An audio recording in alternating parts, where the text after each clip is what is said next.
What's up mga pogs?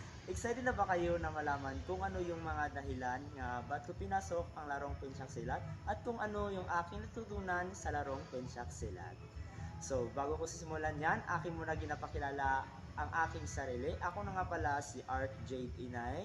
I'm 18 years old and from Poblacion Camen, North Cotabato. So, handa na ba kayo malaman kung ano yung dahilan, kung ano meron sa larong Pensyak Silat at kung ano yung inyong matutunan? Tara na at ating alamin! Ang larong Pensyak Silat po is hindi lang siya isang karate-karate lamang.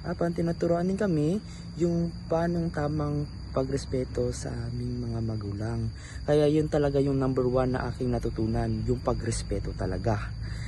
Pagrespeto sa aking sarili, pagrespeto sa aking parents. Kasi dati hindi kasi masyado ako nagrespeto sa aking parents, kaya lagi ako napapagalitan. At kunting galit na sa akin, madali lang ako nagagalit rin.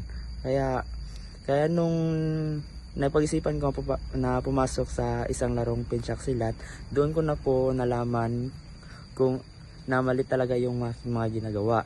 At doon na rin nagsimula yung pagtututo ko kung paano yung pagrespeto. Napaka-importante po talaga yung pagrespeto po. At ngayon, gusto niyo bang malaman at gusto niyo bang makita kung ano ang ginagawa sa larong Pensyak Silat?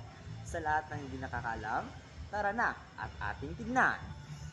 Feels so hard like I'm chilling on the beach, yeah, baby, and it's not like a plateau piece. All singing on one, pop a bottle, me out, chain swinging, clang, clang, that comes a lot. Bitch, I'm always at the gutter, yeah, hey, you are not bad as me, keep on going, get in the spot, oh.